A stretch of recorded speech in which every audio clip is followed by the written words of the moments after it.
വാർത്തകളിലേക്ക് വിശദമായി. സമരപാതയിൽ silver line.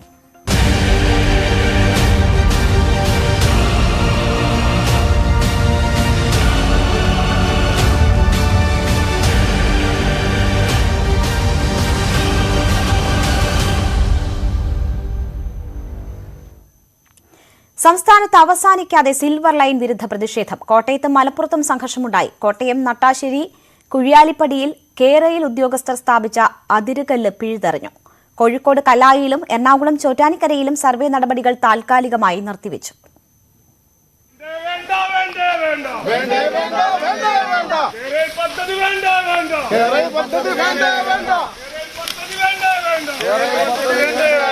വൻ പോലീസ് സന്നാഹത്തോടെയാണ് കോട്ടയത്തും മലപ്പുറം തിരുനാവായയിലും അതിരുകല്ലിടാൻ കേരയിൽ ഉദ്യോഗസ്ഥർ എത്തിയത്.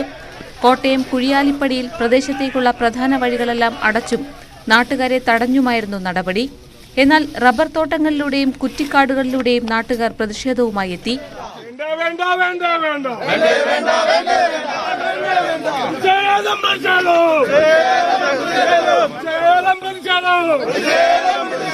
എന്ന് പറഞ്ഞാൽ ഇത് വികസനമാണോ? ഇത് മനുഷ്യരെ ലക്ഷക്കണക്കിന് ആൾക്കാരെ കുടിയൊഴിപ്പിച്ചാൽ ഇത് വികസനമാണോ? എന്നാ പറയാൻ ഇനി വരുന്നതിന്റെ ബാക്കി ചത്താ ചത്തു, ജീവിച്ചാ ജീവിച്ചല്ലാതെ ഇപ്പൊ ഇനി എന്നാ പറയുന്നു. ഇവർക്കൊരു ഇല്ലെങ്കിൽ പിന്നെ നമ്മൾ ഇനി പറഞ്ഞിട്ട് എന്തായാലും കാര്യമുണ്ടോ? എനിക്ക് എന്നെ അറസ്റ്റ് ചെയ്താൽ എനിക്ക് ഒരു പേടിയില്ല. നിങ്ങൾ എന്നെ കൊണ്ടുപോകും, അങ്ങേയറ്റം നിങ്ങൾ വെടിവെച്ച് കൊല്ലും. അറിയാവോ, EMSന്റെ കാലത്ത് ഒരു ഗർഭിണിയെ കൊന്നതാ. കുഴിയാലിപ്പടിയിൽ സ്ഥാപിച്ച അതിരുകല്ല് നാട്ടുകാർ പിഴുതെറിഞ്ഞു. ഉദ്യോഗസ്ഥരുടെ വാഹനങ്ങൾ തടയുകയും ഉപകരണങ്ങൾ പിടിച്ചെടുക്കുകയും ചെയ്തു.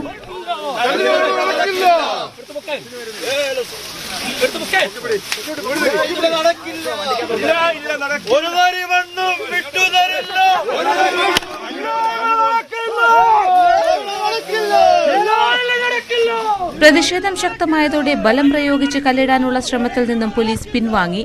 മലപ്പുറം തിരുനാവായ പല്ലാറിൽ പോലീസ് എത്തുമെന്ന വിവരത്തെ തുടർന്ന് സ്ത്രീകളടക്കം നിരവധി പേർ പ്രതിഷേധവുമായി എത്തി. ഞങ്ങൾക്ക് ഈ പദ്ധതിയായിട്ട് മുന്നോട്ട് പോകാൻ പറ്റില്ല. ഞങ്ങൾ എന്ത് വന്നാലും ഞങ്ങൾ എതിർക്കും. പിന്നെ എന്തിനാ ഈ ഒരു റെയിലോ ഈ ഒരു വണ്ടിയോ ഈ ജനങ്ങൾക്ക് വേണ്ടിയിട്ട് പോകാനൊന്നല്ലല്ലേ, മന്ത്രിമാർക്ക് കിടക്കാനുള്ളതല്ലേ.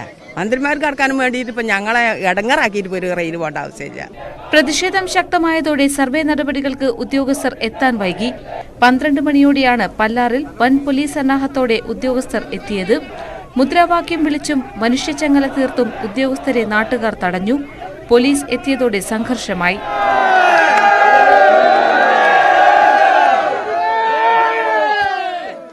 ഇന്നലെ ശക്തമായ പ്രതിഷേധമുണ്ടായ കോഴിക്കോട്, എറണാകുളം ജില്ലകളിൽ ഇന്നത്തെ സർവേ നടപടികൾ മാറ്റിവെച്ചു. അലൈൻമെന്റിൽ ചില മാറ്റങ്ങളുണ്ടെന്നും ഇത് പരിശോധിച്ച ശേഷം സർവേ പുനരാരംഭിക്കുമെന്നും ഉദ്യോഗസ്ഥർ അറിയിച്ചു. എന്നാൽ പ്രതിഷേധം പരിഗണിച്ചാണ് താൽക്കാലികമായി സർവേ നിർത്തിവെച്ചതെന്നാണ് സൂചന. കേസിൽപ്പെടുന്നവർക്ക് നിയമസഹായം നൽകാൻ ചോറ്റാനിക്കരയിൽ ചേർന്ന കോൺഗ്രസ് യോഗം തീരുമാനിച്ചു. ന്യൂസ് 18 കോട്ടയം, മലപ്പുറം. മലപ്പുറം തിരുനാവായയിൽ ശക്തമായ പ്രതിഷേധത്തെ തുടർന്ന് സർവേ നടപടികൾ താൽക്കാലികമായി നിർത്തിവെച്ചു.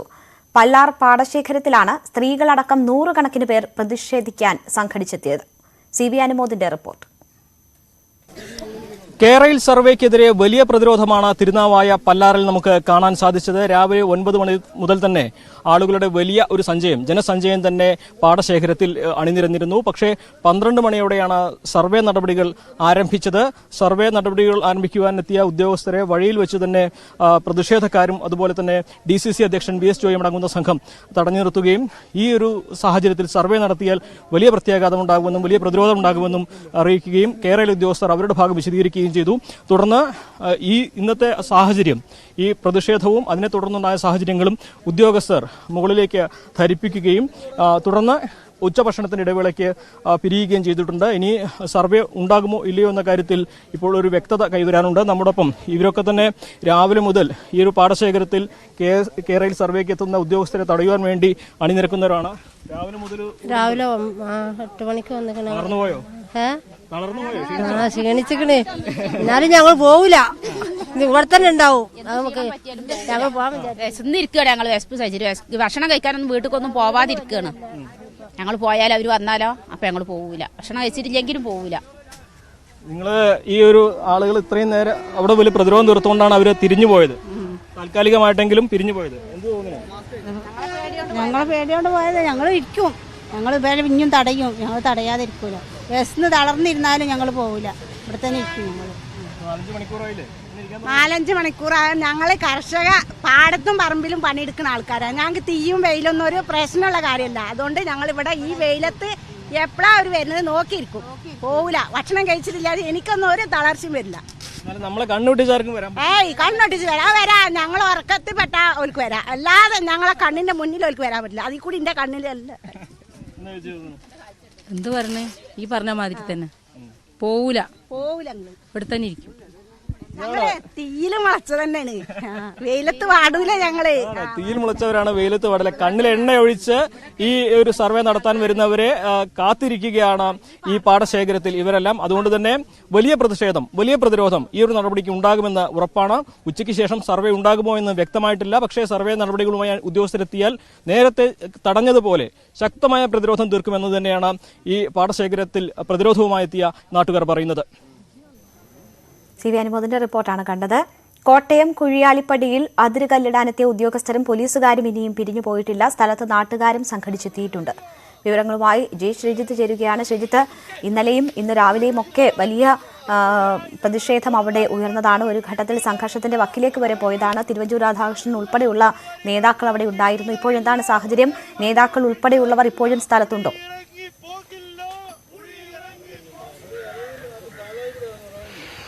നേതാക്കൾ ഉണ്ട്. പ്രത്യേകിച്ച് DCC അധ്യക്ഷനെ പോലുള്ള നാട്ടാ സുരേഷിനെ പോലുള്ള നേതാക്കളും കോൺഗ്രസിന്റെ ഒക്കെ നേതാക്കളും BJPയുടെ പ്രാദേശിക നേതാക്കളും ഒക്കെ തന്നെ ഇവിടെയുണ്ട്. പക്ഷേ നേരത്തെ രാവിലെ ഈ തർക്കത്തെ തുടർന്ന് ഇവിടെ നിന്ന് ഈ കല്ലുമായി എത്തിയ വാഹനം ഇവിടെ നിന്ന് അല്പം ദൂരേക്ക് മാറ്റിയിട്ടിട്ടുണ്ട്. അതിനപ്പുറത്തേക്ക് ഇവിടെയുള്ള പ്രതിഷേധക്കാർ ഈ വീട്ടിലും ഈ വീടിന്റെ വരാന്തയിലും ഒക്കെയായി കാത്തിരിക്കുകയാണ്. ഇവിടെ കഞ്ഞിയൊക്കെ വെച്ചുകൊണ്ട് ഇവിടെ നിന്ന് ഭക്ഷണം കഴിച്ചുകൊണ്ട് ഇവിടെ കാത്തിരിക്കുകയാണ്. ഈ തൊട്ടടുത്ത പറമ്പിലും ഒക്കെയായി പോലീസുകാർ മുഴുവൻ പേരും ഇവിടെ തന്നെ ഉണ്ട് എന്നുള്ളതാണ് എടുത്ത് പറയാനുള്ളത്. അവരാരും മടങ്ങിപ്പോകുന്ന ഒരു സ്ഥിതിവിശേഷമല്ലുള്ളത്. വലിയ ചൂടൊക്കെ ആയതുകൊണ്ട് തന്നെ ഈ പറമ്പിന്റെയൊക്കെ വിവിധ മേഖലകളിൽ ഇവർ കാത്തിരിക്കുന്നു എന്ന് തന്നെ പറയേണ്ടി വരും. എന്തായാലും ഇന്നലെയും വൈകുന്നേരം വരെ ഇതായിരുന്നു ഇവിടെ ഉണ്ടായിരുന്ന ഒരു സ്ഥിതിവിശേഷം. ഇവരുടെ ഒരു ഇനി എന്താണ് എന്ന് നമുക്ക് ചോദിച്ച് നോക്കാം. വൈകുന്നേരം വരെ കാത്തു നിൽക്കുക എന്നുള്ളതാണോ? 6 മണി വരെ ഞങ്ങൾ ഇവിടെ ഉണ്ടാവും. കല്ലിടാൻ വന്നാൽ വീണ്ടും തടയും. എത്ര കല്ലുകൊണ്ട് അത്രയും കാര്യങ്ങൾ പറിച്ചു കളയും, യാതൊരു സംശയമില്ലാത്ത കാര്യമാണ്. ഇപ്പൊ കൊണ്ടുവന്ന കല്ല് തീർന്നു, വലിയ അവർ കൊണ്ടുവരുമല്ലോ, അതും ഞങ്ങൾ പറിച്ചു കളയും. എത്രത്തോളം അവർ ചെയ്യില്ല അത്രത്തോളം ഞങ്ങൾ ചെയ്യും. വിട്ടുകൊടുക്കുകയല്ല, മുന്നോട്ട് ഒരു അടി പുറകോട്ട് പോകുന്ന പരിപാടിയില്ല. പോലീസ് ഇവിടെ നിന്ന് എപ്പം പോകുന്നോ അതിനുശേഷം മാത്രമേ ഞങ്ങൾ ഇവിടെ നിന്ന് പോകുള്ളൂ. രേണുക, ഇത് തന്നെയാണ്, സ്ത്രീകളടക്കം കാത്തിരിക്കുകയാണ്. തൊട്ടി പറമ്പിലും ഒക്കെ പോലീസുകാരും ഒക്കെ വിവിധ സ്ഥലങ്ങളിൽ വിശ്രമത്തിലാണ്. എന്തായാലും ഇന്ന് ഏതാണ്ട് ഇന്നലെയും വൈകുന്നേരം ഒരു 6 മണി വരെ ആയിരുന്നു ഇവിടെ ഉണ്ടായിരുന്നത്. അതിനുശേഷമാണ് പോലീസ് ഉദ്യോഗസ്ഥർ മടങ്ങിയത്. ഇന്നിനിയും ഇവിടേക്ക് ഇനി വരുമോ എന്നുള്ളതൊക്കെ കാത്തിരിക്കുകയാണ്. എന്തായാലും പ്രതിഷേധം താൽക്കാലികമായ ഒരു ശമനമുണ്ട് എന്നുള്ളതിനപ്പുറത്തേക്ക് ഇത് പൂർണ്ണമായും അവസാനിച്ചില്ല എന്ന് തന്നെ പറയേണ്ടി വരും. ഇനിയൊരു തർക്കമോ സംഘർഷമോ ഉണ്ടാകുമോ എന്നുള്ളത് തീർച്ചയായും വരുന്ന മണിക്കൂറുകളിൽ മാത്രമേ അറിയാൻ കഴിയുള്ളൂ. വൈകുന്നേരം എന്തായാലും LDF രാഷ്ട്രീയ വിശദീകരണ യോഗവും മറ്റും തെങ്ങണയിൽ നടത്തുന്നുണ്ട്. CPM ഈ സമരത്തെ എങ്ങനെ നേരിടണം, എങ്ങനെ ജനങ്ങൾക്ക് മുന്നിൽ അവതരിപ്പിക്കണം എന്നതടക്കമുള്ള വിജയരാഘവൻ പങ്കെടുക്കുന്ന യോഗം LDFന്റെയാണ് നടക്കുക. അത് ഏതാണ്ട് വൈകുന്നേരം 5 മണിയോടുകൂടി ഉണ്ടാവും. അങ്ങനെ ഈ സമരത്തിനെതിരെ CPM ഒക്കെ രംഗത്ത് വരുന്ന, LDF ഒക്കെ രംഗത്ത് വരുന്ന സാഹചര്യം കൂടി ഉണ്ടായിട്ടുണ്ട്. രേണുക, ശരി. ജി ശ്രീജിത്താണ് വിവരങ്ങൾ നൽകിയത്. കോട്ടയത്തും പത്തനംതിട്ടയിലും എറണാകുളത്തും സിൽവർ ലൈൻ പദ്ധതിക്കെതിരെ യൂത്ത് കോൺഗ്രസ് പ്രതിഷേധിച്ചു. കോട്ടയം ജില്ലാ കളക്ടറേറ്റിലേക്ക് പ്രതിഷേധവുമായി എത്തിയ പ്രവർത്തകർ കളക്ടറേറ്റ് വളപ്പിൽ പ്രതിഷേധ കല്ലുകൾ സ്ഥാപിച്ചു.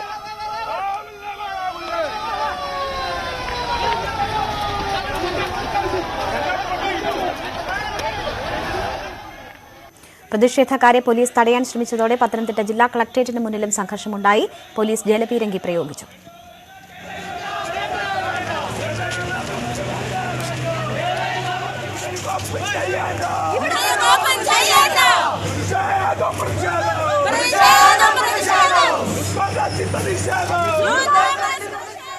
എറണാകുളം കണയന്നൂർ താലൂക്ക് ഓഫീസിലേക്ക് യൂത്ത് കോൺഗ്രസ് മാർച്ച് നടത്തി. ഓഫീസിന് മുന്നിൽ മാർച്ച് പോലീസ് തടഞ്ഞു.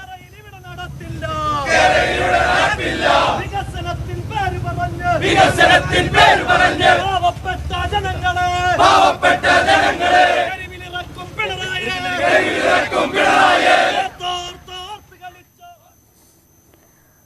സിൽവർ ലൈൻ വിരുദ്ധ സമരത്തിന് പിന്നിൽ തീവ്രവാദ സംഘടനകളാണെന്ന മന്ത്രി സജി ചെറിയാന്റെ പരാമർശത്തിനെതിരെ ബിജെപി ചെങ്ങന്നൂരിൽ പ്രതിഷേധ മാർച്ച് സംഘടിപ്പിച്ചു. സജി ചെറിയാന്റെ ഓഫീസിലേക്ക് നടത്തിയ മാർച്ചിൽ നേരിയ തോതിൽ സംഘർഷമുണ്ടായി. പ്രവർത്തകർ മന്ത്രിയുടെ കോലം കത്തിച്ചു. കേരയിൽ എംപിക്കുള്ള വിവരം പോലും സജി ചെറിയാനോ മറ്റ് മന്ത്രിമാർക്കോ ഇല്ലെന്ന് ബിജെപി നേതാക്കൾ പരിഹസിച്ചു. ശക്തമായി പ്രതിഷേധമറിയിച്ചുകൊണ്ട്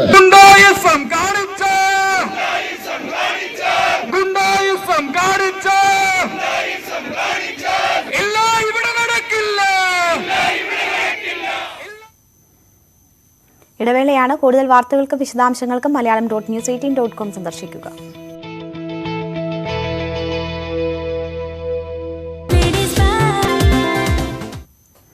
വാർത്തകൾ തുടരുന്നു. നടിയെ ആക്രമിച്ച കേസുമായി ബന്ധപ്പെട്ട് ദിലീപുമായി അടുത്ത ബന്ധം പുലർത്തുന്ന 2 യുവതികളെ ചോദ്യം ചെയ്ത് ക്രൈംബ്രാഞ്ച്.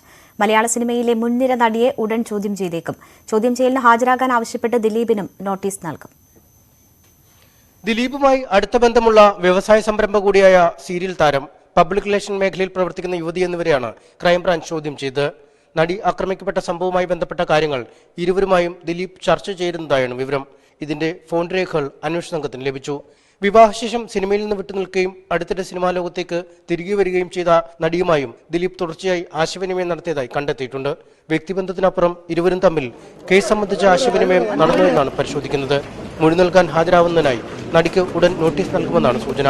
ഈ നടി ഉൾപ്പെടെ 12 പേരുമായുള്ള സന്ദേശങ്ങൾ മായ്ച്ചു കളഞ്ഞതായി കണ്ടെത്തുന്നുണ്ട്. ഇവരിൽ തന്നെ 4 പേരുമായും സ്വകാര്യ സംഭാഷണത്തിനുമപ്പുറം അന്വേഷണം സംബന്ധിച്ച വിവരങ്ങൾ പങ്കുവച്ചതായും സൂചനകൾ ലഭിച്ചിട്ടുണ്ട്. കേസിലെ സാക്ഷികളെ സ്വാധീനിക്കാൻ നടത്തിയ ശ്രമങ്ങളുമായി ബന്ധപ്പെട്ട് നിർണായക തെളിവുകൾ ലഭിച്ച സാഹചര്യത്തിലാണ് ദിലീപിനെ ചോദ്യം ചെയ്യുന്നത്. ന്യൂസ് 18 കൊച്ചി. ദിലീപിന്റെ മൊബൈൽ ഫോണിലെ രേഖകൾ നശിപ്പിക്കാൻ സഹായിച്ച IT വിദഗ്ധൻ സായി ശങ്കറിന്റെ മുൻകൂർ ജാമ്യ ഹർജി നിലനിൽക്കുന്നതല്ലെന്ന് ഹൈക്കോടതി. സായി ശങ്കറിനെ നിലവിൽ പ്രതി ചേർത്തിട്ടില്ല. സാക്ഷിയായാണ് ചോദ്യം ചെയ്യാൻ വിളിച്ചതെന്നും പ്രോസിക്യൂഷൻ വ്യക്തമാക്കി. വിവരങ്ങളുമായി അനീഷുണ്ട്. അനീഷ്, എന്തൊക്കെയാണ് വിശദാംശങ്ങൾ?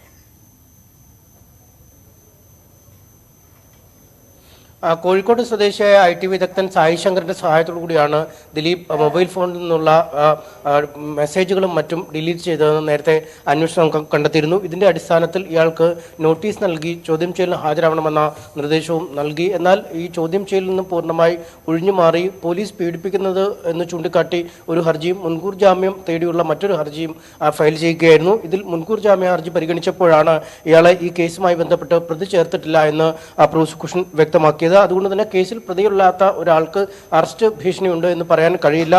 അത് ഈ സാഹചര്യത്തിൽ മുൻകൂർ ജാമ്യ ഹർജി നിലനിൽക്കുന്നതല്ല എന്ന് പോലീസ് കോടതി അറിയിച്ചിരിക്കുന്നു. സാക്ഷിയായാണ് ഇയാളെ ചോദ്യം ചെയ്യാൻ വിളിപ്പിച്ചിരിക്കുന്നതെന്നും പറഞ്ഞിരിക്കുന്നു. എന്തായാലും കഴിഞ്ഞ ആഴ്ച അന്വേഷണ സംഘത്തിന് മുമ്പാകെ ഹാജരാവണമെന്ന നോട്ടീസാണ് നൽകിയത്. പക്ഷേ ഇയാൾ ഹാജരായിട്ടില്ല.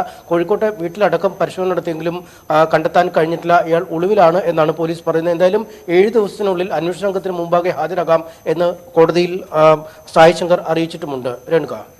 ശരി, MS അനീഷ് കുമാറാണ് വിവരങ്ങൾ നൽകിയത്. പശ്ചിമ ബംഗാളിലെ ബീർഭൂമിയിൽ രാഷ്ട്രീയ കലാപം. തൃണമൂൽ കോൺഗ്രസ് പ്രാദേശിക നേതാവിന്റെ കൊലപാതകത്തെ തുടർന്നാണ് കലാപം പൊട്ടിപ്പുറപ്പെട്ടത്. കൊലപാതകത്തെ തുടർന്ന് TMC പ്രവർത്തകർ വീടുകൾക്ക് തീവെച്ചതായാണ് റിപ്പോർട്ട്. 10 പേർ വെന്തു മരിച്ചു.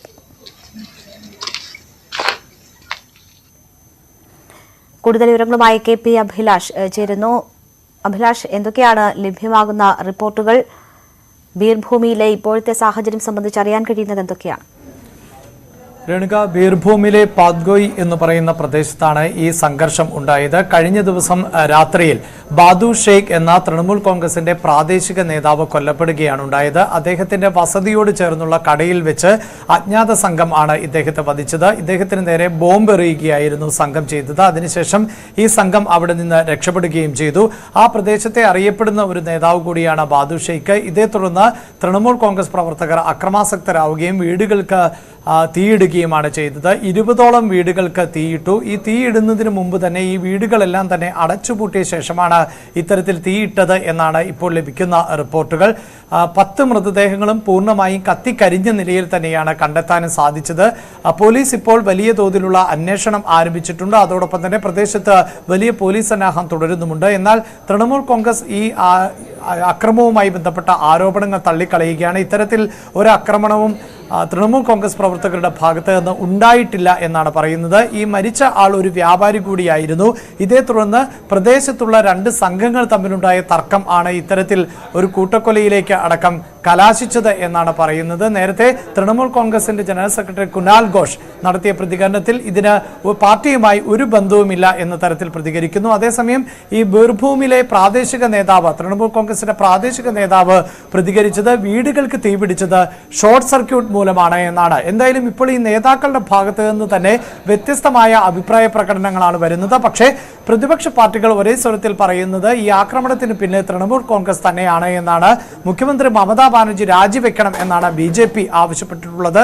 പോലീസ് നടപടി ഊർജിതമായി തന്നെ മുന്നോട്ട് കൊണ്ടുപോകണമെന്നും അന്വേഷണം നടത്തി ഉത്തരവാദികളായവരെ കണ്ടെത്തി ശിക്ഷാ നടപടികളിലേക്ക് എത്തണമെന്നുമാണ് ഇപ്പോൾ പ്രതിപക്ഷ പാർട്ടികൾ ആവശ്യപ്പെട്ടിട്ടുള്ളത്. സംഭവ സ്ഥലത്ത് വലിയ തോതിൽ പോലീസിന് വിന്യസിച്ചിട്ടുള്ളത് കൊണ്ട് തന്നെ നിലവിൽ ഏതെങ്കിലും തരത്തിലുള്ള ഒരു സംഘർഷ സാധ്യത ഇല്ല. Renuka.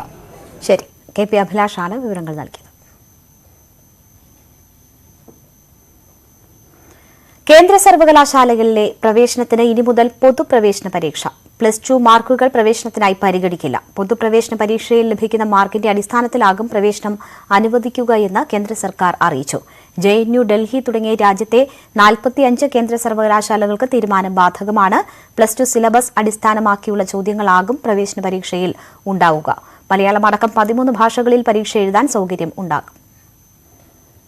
So, in order to make the life of the students easy, UGC ने डिसाइड किया आगे एडमिशन्स के लिए 2022-23 एडमिशन्स UG एडमिशन्स के लिए सभी सेंट्रल यूनिवर्सिटीज़ में हम CUET को कंपलसरी किया.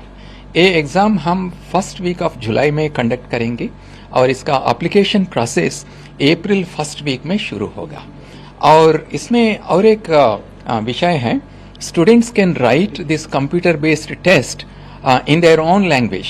हम 13 languages में ये टेस्ट को हम कंडक्ट करेंगे और इसमें 2 सेशंस होंगे. एक सेशन में लैंग्वेज पेपर लिखना है और 2 डोमेन स्पेसिफिक पेपर्स लिख सकते हैं और एक जनरल पेपर भी लिख सकते हैं चाहिए तो.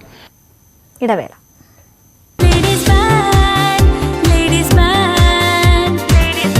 സെയ്ഷൽസിൽ നാവികസേന തടവിലാക്കിയ 61 ഇന്ത്യൻ മത്സ്യത്തൊഴിലാളികളിൽ 56 പേർ മോചിതരായി. സമുദ്രാതിർത്തി ലംഘിച്ച് മത്സ്യബന്ധനം നടത്തിയതിനാണ് ഇവരെ തടവിലാക്കിയത്.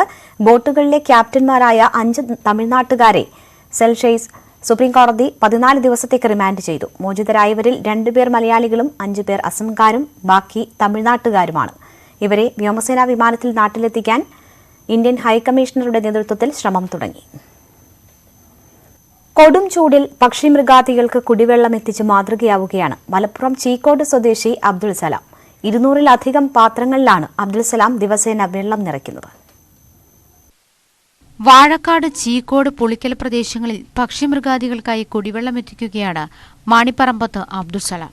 2018 മുതൽ തുടങ്ങിയതാണ് ഈ സേവനം. മലയിൽ വെള്ളം കിട്ടാതെ പക്ഷിമൃഗാദികൾ ചത്തുകിടക്കുന്നത് കണ്ടതോടെയാണ് സലാം കുടിവെള്ളവുമായി ഇറങ്ങിയത്. വീട്ടുവളപ്പിൽ ഉള്ള ഒരു കോഴിക്കൊക്കെ വെക്കണ പാത്രത്തിൽ ഈ പക്ഷികളൊക്കെ വന്നിട്ട് വെള്ളം കുടിക്കും. അപ്പം കൊടുവേനൽ സമയത്താണ് ഈ മലൻ്റെ മുകളിൽ പിന്നെ പക്ഷികൾ ചത്തെടുക്കണ ഒരു അവസ്ഥയും വളരെ പിന്നെ അതായത് പറക്കാൻ കഴിയാത്തൊരവസ്ഥകളിലൊക്കെ വന്നൊരു സംഭവം കണ്ടതിന് ശേഷമാണ് നമുക്കന്ന് ആടുണ്ടായി. ആടിൻ്റെ മലയിൽ വരുന്ന സമയത്താണ് ഈ സംഭവം നമ്മൾ കണ്ടിന്. അപ്പോൾ എന്താണ് ഇത് പിന്നെ വീടിൻ്റെ പരിസരത്ത് അങ്ങനെ ഒരു പാത്രം വെച്ച് പിന്നെ 2 ആക്കി, പിന്നെ അത് 3 അങ്ങനെ പോയി എന്ത് കഴിഞ്ഞ 2019 നമ്മൾ ചെയ്തത് 80 പാത്രം. ഇനി ഇപ്പം 195 പാത്രം ഇപ്പം നിലവിലുണ്ട്. രാവിലെ 8 മണിയോടെ കന്നാസുകളിൽ വെള്ളം നിറച്ച് സലാം ഇറങ്ങും. പലപ്പോഴും വൈകിട്ടാണ് വീട്ടിലെത്തുക. പിന്നെ 2-3 വർഷത്തോളമായി ഈ പക്ഷികൾക്കും മൃഗങ്ങൾക്കും അതുപോലെ എല്ലാ വിഭാഗത്തിൽപ്പെട്ട ആളുകൾ പിന്നെ വെള്ളം എത്തിച്ചു കൊടുക്കുന്നുണ്ട്. ഒരു ദിവസം 2-3 തവണ ആണ് വെള്ളം. പിന്നെ ഉദാഹരണത്തിന് എൻ്റെ ഓമാനുള്ള ബിൽഡിങ്ങിൽ നിന്നും അതുപോലെ എൻ്റെ വീട്ടിൽ നിന്നും പരിസരത്തുള്ള കിണറിൽ നിന്നൊക്കെ എടുത്തിട്ട് കാര്യലാഭം ഉദ്ദേശിക്കാതെ തന്നെയാണ് അവൻ വെള്ളം കൊടുക്കുന്നത്. അതിൽ അവനക്കൊരു കാര്യലാഭം ഇന്ന് പടച്ചവൻ്റെ അടുത്തേക്ക് ഉദാഹരണത്തിന് നാളെ ദൈവത്തിൻ്റെ അടുത്ത് അർപ്പിച്ചിട്ടാണ് അവൻ ഈ സേവനങ്ങളൊക്കെ ചെയ്യുന്നത്. പിന്നെ അവനൊരു എല്ലാ കാരുണ്യ പ്രവർത്തനവും എന്നും മുൻപന്തിയിലുണ്ടാവും. വർഷങ്ങളായിട്ട് അദ്ദേഹം ഈ കിളികൾക്ക് വെള്ളം കൊടുക്കുക, അതേപോലെ വഴിയോരങ്ങൾ വൃത്തിയാക്കുക, അങ്ങനത്തെ ഒരുപാട് നല്ല കാര്യങ്ങൾ കാഴ്ചവെക്കുന്ന ആളാണ്. ഇപ്പോൾ 200ഓളം ബക്കറ്റുകളിൽ പാത്രങ്ങളിലായിട്ട് പരിസരങ്ങളിലൊക്കെ ആയിട്ട് കിളികൾക്ക് വെള്ളം വെച്ച് വരുന്നു. അതുപോലെ നല്ല കാര്യങ്ങൾക്ക് നേതൃത്വം കൊടുക്കുന്ന ആളാണ്. സലാമിന്റെ പ്രവൃത്തി കണ്ട് പലരും ഇപ്പോൾ വീട്ടുമുറ്റത്തും പറമ്പിലുമൊക്കെയായി വെള്ളം നിറച്ച പാത്രങ്ങൾ വെച്ചു തുടങ്ങിയിട്ടുണ്ട്. എന്നാൽ കുടിവെള്ളം നിറച്ച പാത്രങ്ങൾ ചിലർ നശിപ്പിക്കുന്നെന്ന പരാതിയുണ്ട് സലാമിന്. ന്യൂസ് 18 ചീക്കോട്. ഇനിയൊരു ഇടവേളയാണ്. ഇടവേളയ്ക്ക് ശേഷം അതിഥി വിശേഷങ്ങളുമായി അശ്വതി KS ചേരും.